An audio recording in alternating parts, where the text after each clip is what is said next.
Last uh, last week you had a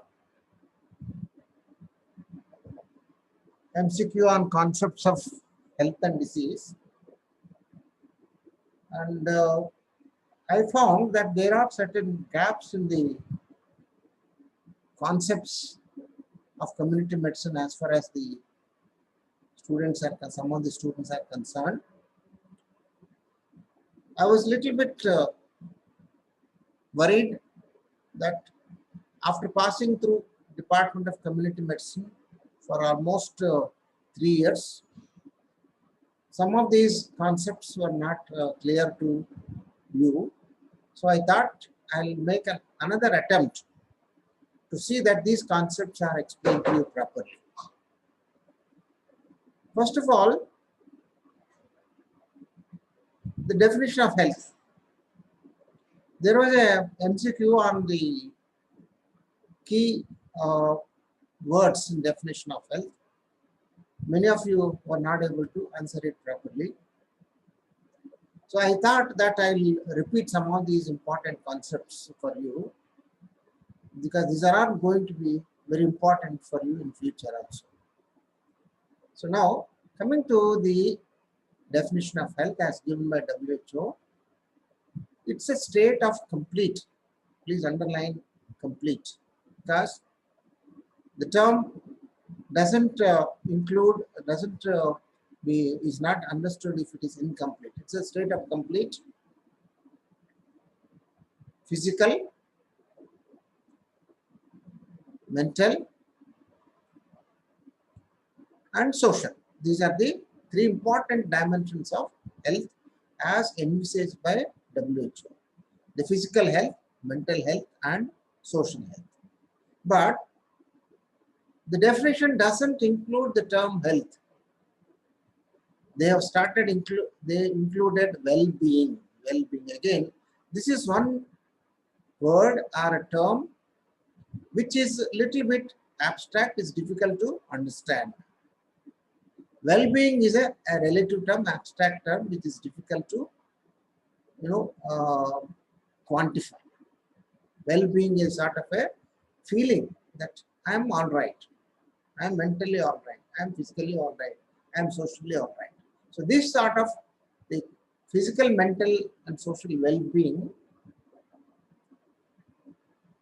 not merely absence of disease or infirmity. Okay, so actually there are 2 keywords. One more keyword you can think of is a state. Now we have to spend some time about the utility of this definition.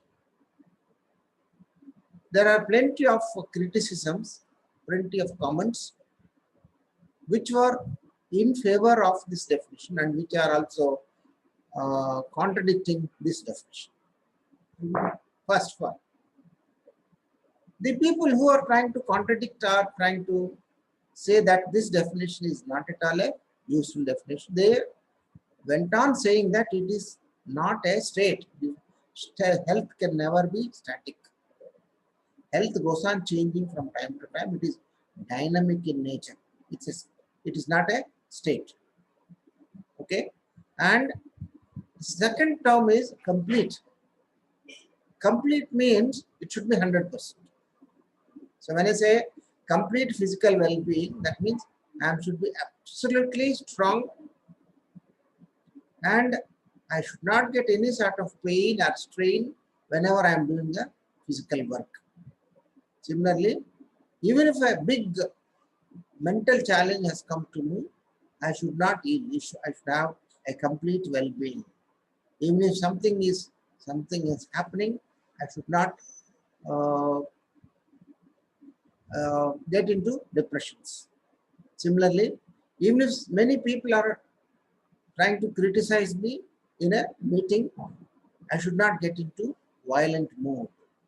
So this sort of an ideal situation never exists in nature, including the so-called the great sages, great saints, great gods, and all these people. They have also were not able to perform their duties in the odd conditions. So the complete well-being is again not possible. That's why the definition has been,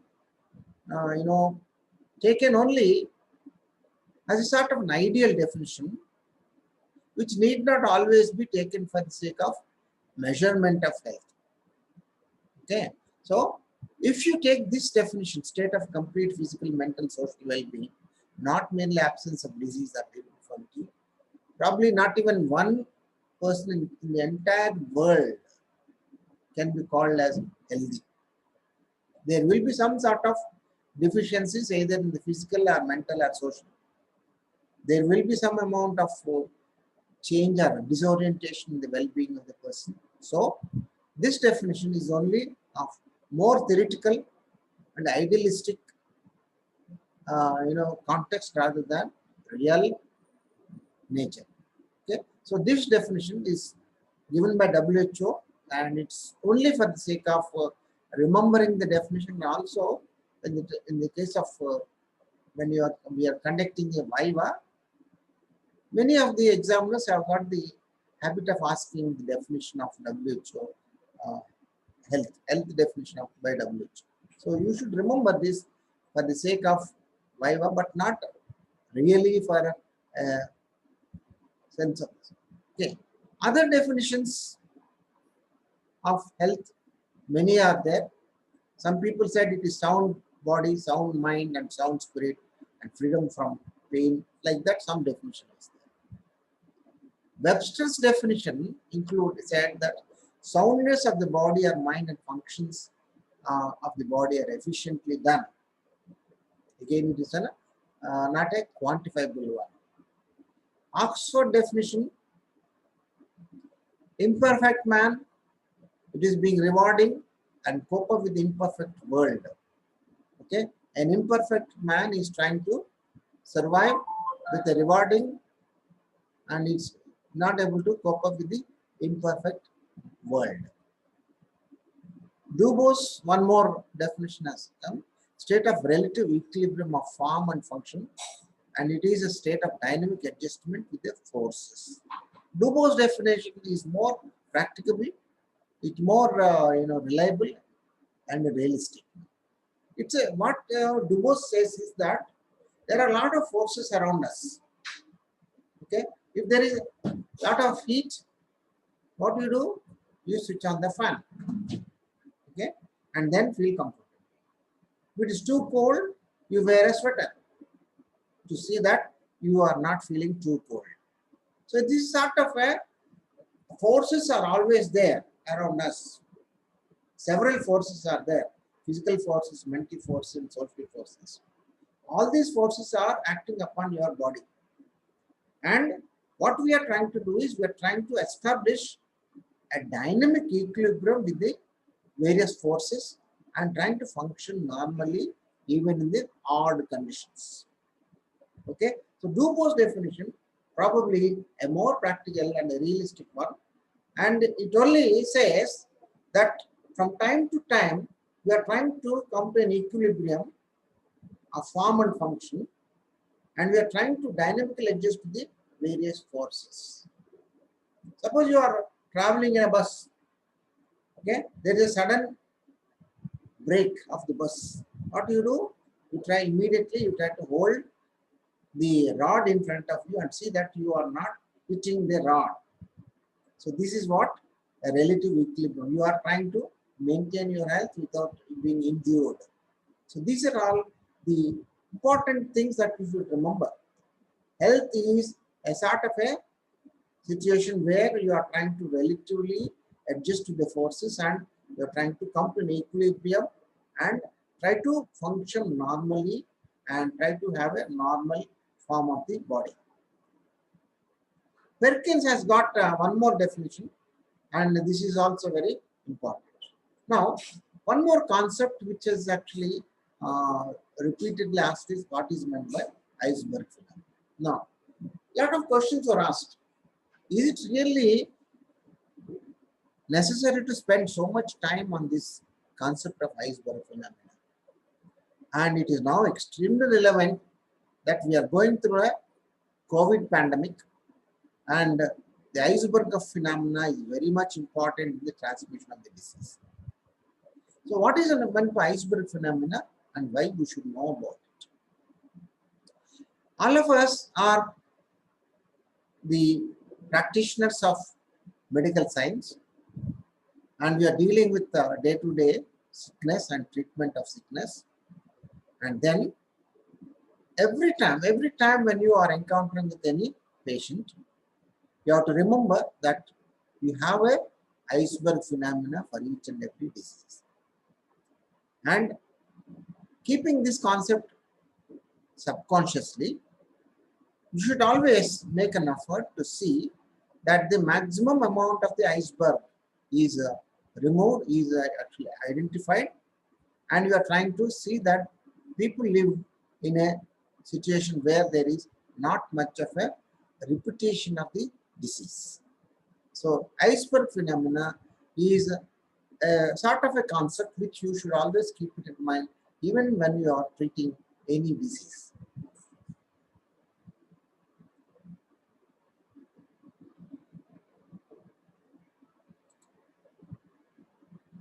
Now coming to spectrum of health, there are 7 diseases.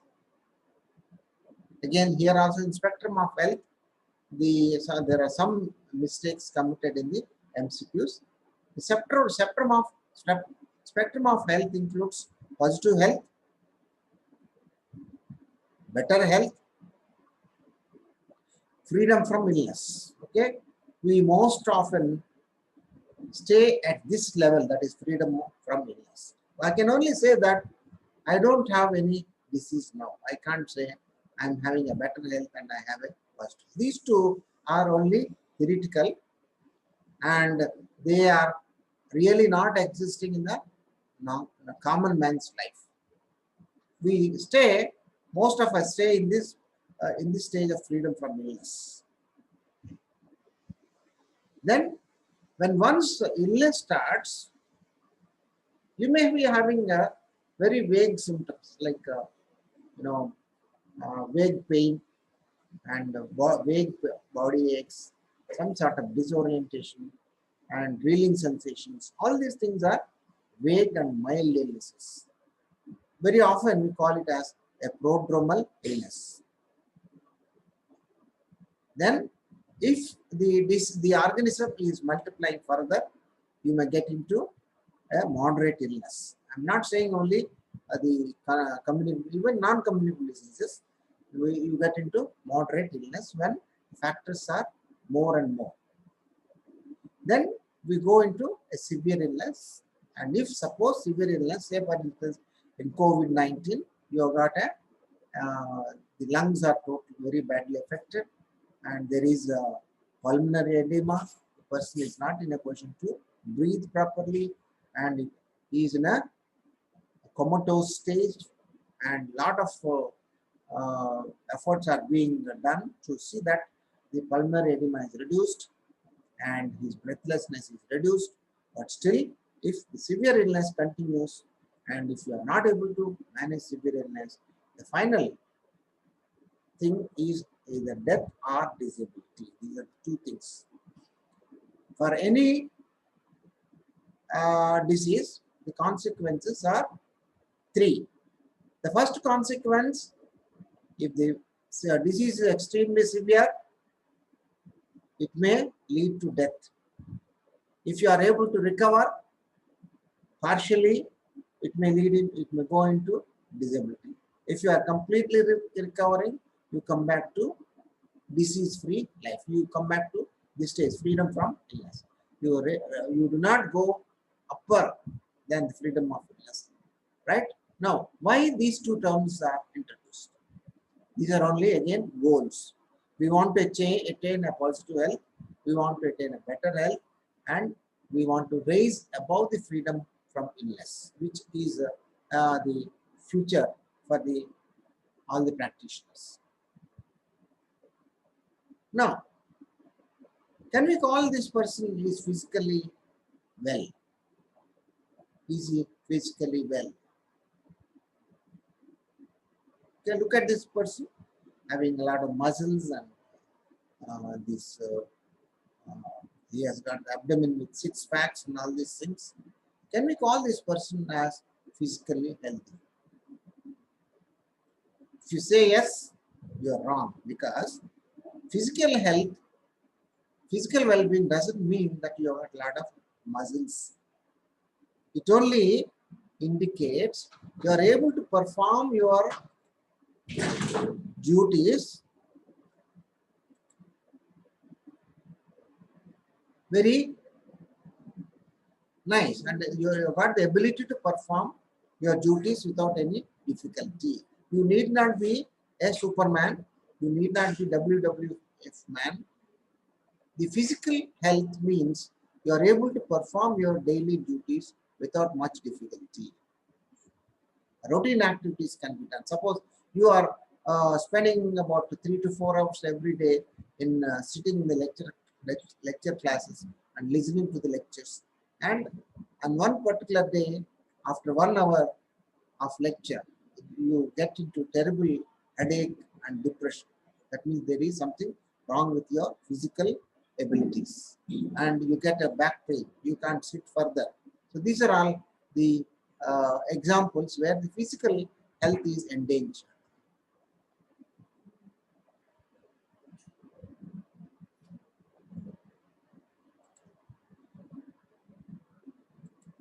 Now, you are physiologically normal. All the physiological tests are normal. But you are biochemically normal. That means your blood tests for various types of biochemical substances, it is normal. Able to take up extra physical stress. Extra physical stress. That means suddenly you are going in a vehicle, you are going in a car, the car breaks down, and you are supposed to walk some distance from the place where the car is broken down to a place where there is a garage. That is, there is extra physical stress. So you should not be having difficulty in doing this. That means when once you say you are physically healthy, you are able to do your routine activities without any difficulty, and you are physically normal, biologically normal, biochemically normal. But at the time of need, you are able to take some extra physical stress. You just cannot say that I cannot do this. Most often I find some of the students applying leave whenever there is an examination. So that is the problem of physical health, I can say. So okay, you are not able to take up some extra work at the time of examinations. You unnecessarily apply leave, sit at home and prepare for the examination, which is not a correct way of health. You do not have sleep disorders. Usually we sleep for about 5 to 8 hours, depending upon the age. If you are a young person, teenage, you should have about 8 hours of sleep. And as you grow older, the number of hours of sleep reduces. It may be 5 hours or 3 hours, 4 hours, like that. So you do not have any sleep disturbances. You have to struggle a lot to get into sleep. That means there is some sort of physical loss of well-being. You have a good appetite. You have been eating your breakfast, lunch, dinner, and say for instance, I take breakfast around 7:30, 8 o'clock in the morning. I take lunch around 1:15, and I take my dinner at around 7:15 or 7:30. Okay, so when it is 7:30, I get an appetite, a good appetite. I want to eat. Suppose if you are not getting a good appetite and you do not have the feeling of taking your dinner, that shows that there is some sort of physical problem with you. And you are able to recover. Huh?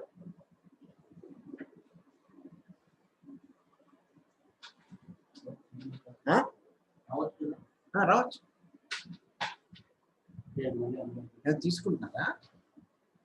So recover from the minor illness very soon. Suppose you get into fever, you get into the body aches, you get into cough, cold, all these things, you should be able to recover fast. Like for instance, in the case of initial stages of diabetes mellitus, the injury that is there, it will take longer time to heal. So that clearly shows that the injury, recovery of injury is more. So you got some physical illnesses. So you are having a disease, but that disease you will not continue for a longer time, and you will be able to recover much faster.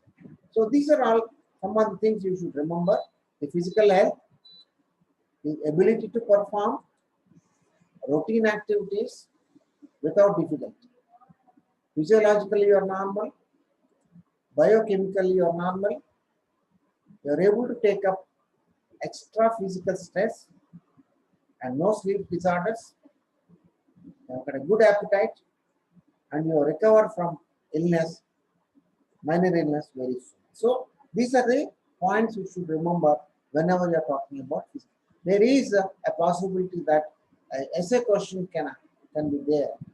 Define health as per the WHO definition and explain in detail what is meant by health. So then you have to take up each one of these dimensions of health: physical health, mental health, and you should be able to explain properly. Now coming to mental health, you know who is this great lady? Shakuntala Dev. She was a sort of a human computer, and she has shown to the world that she can be faster than computer. Okay, so do you think you require this much of ability to say that you are mentally healthy? Not necessary. Only a few people are very small, minor proportion of people may go to this level. There is no need that you should become like a Shakuntala Devi. You have to remember that it should be a healthy mind. Healthy mind need not be a supercomputer or a great human computer. You are free from all sorts of internal conflicts. That means you want to do some activity. You want to study for your examination, right? And you want to sit down around 7 o'clock or 8 o'clock in the night after finishing your dinner and try to complete one chapter by 12 o'clock. Okay. Now, this is your intention. But after sitting for some time, you may start thinking why I should do all these things. I will not. That means initially you are ready to complete the task, and after some time you are not ready to complete the task. That means there is some sort of conflict of thoughts in your own mind. If these conflicts are common to all of us, but if these conflicts are causing a lot of obstruction, difficulty in taking any decisions, then there should be some sort of mental disease. Okay, next. You are able to accept criticism. Somebody says you are useless. Somebody says that you are dull. Somebody says you are stupid, right? Okay, it is his way of expression. So immediately you start getting depressed and start fighting with him, and you may even injure yourself or injure him. This sort of a behavior clearly says that you are not mentally all right. Because to make criticism, to comment on you, to sort of put some sort of blame on you, it's a common thing with others. It doesn't mean that immediately you get into problems. If he says you are stupid, immediately you are depressed and you run away from the place and jump from the terrace. This sort of things is something, an example of unhealthy mind. You are able to accept it. So say for instance, he says criticism, you are stupid. You accept it and say and find out really am I really stupid? Really am I dull? Then you try to think about yourself and come to a conclusion rather than immediately getting reflexes. You are ready to search for your identity. What I am. I am a human being first. then I am a medical student, then I am a leader of the class. So you are trying to search for the identity, which is a normal thing. If you don't search for identity, you are not mentally all right. It's a sense of self-esteem, right? Somebody while coming is trying to throw you out or throw you on the floor. So that means he is not bothered. So there your self-esteem is disturbed. If you do not have self-esteem, again, there must be something wrong with you. I'm not saying proud, you should be proud, but you should have a sense of self-esteem, what I am, and I will do what I will. Know yourself fully. What is that? What I am? And try to ask this question repeatedly to you, and you should be able to get the answer. You should have a rational approach, an approach which is acceptable rationally. Whatever that you are doing is right. Okay. You should have a logical thinking. Okay. You should have a logical way of thinking. That means when you write an examination, you will pass in the exam. Without writing an examination, how can you pass an examination? Right? So try to remember. You should have a logical thinking. Some of the students have sent their first internal assessment answer papers for during the second internal assessment. There is no logical thinking there. There is something wrong there. Emotionally, you are stable. Suddenly, somebody says that one of your close friend has met with an accident. Suddenly, you don't collapse, and emotionally, you don't start crying. Right? So you should be stable. Understand the problems of your own problems you understand, and you should try to analyze your problems and try to solve the problems without causing much trouble to the others. Cope up with the stress. Extra stress is there, and that stress you should be able to cope up. A complacent person, complacency and lack of sense of self-esteem, they are not same. You have a self-esteem, but at the same time, you can be complacent. Somebody is shouting at you, you are trying to be complacent and trying to wait for an opportunity to give back answer. That is complacence. No conflicts with others. You don't have any sort of conflict. Every time somebody comes, you think that these are bad. I should not talk to. This sort of conflict should not be there. There is some mental problem if you say that everybody is bad.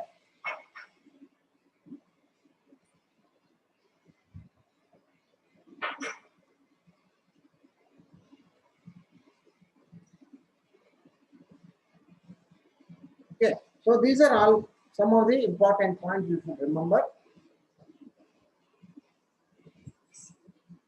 If you say that you are mentally healthy, you should be free from all internal conflicts. You should be able to accept the criticism from the people. Always you should go on searching for your identity.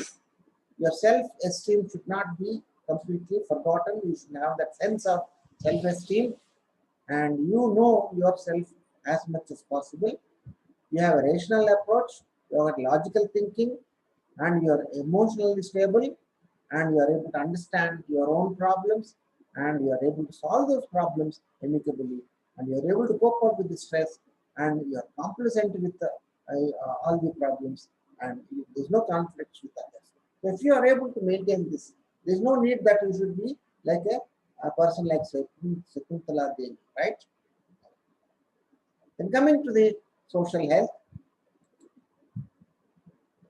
a festival is there. Everybody is enjoying. You are sitting inside the room and locked inside the room. That shows there is some sort of problem with your social life. You are not able to mix up with the people. You are not able to talk to the people. You are not able to convince and communicate with the people. That is a problem with you. Social health is a very important dimension of our life. And unless otherwise you interact with the people, you are not a complete person. And man is a social animal. And if you have any social problems, you will not be in a position to come up in your life. You should be able to adjust with the others' idiosyncrasies. You should be able to understand other sentiments. You should be able to uh, respect their religion, respect their concept, respect their way of living, and only then you have a good social life. Then we have one more thing known as spiritual health. The spiritual health is again a very important dimension which is added. It is not there in the beginning. There are only three dimensions in the beginning, but the spiritual health, the fourth dimension, is added a little later to the definition of health. And spirituality and religiousness. These are the two important things you should remember. Both are not same. Spirituality is a way of belief that there is some supernatural force. There is some great force which is trying to guide me, which is trying to give me comfort whenever I am in a bad situation.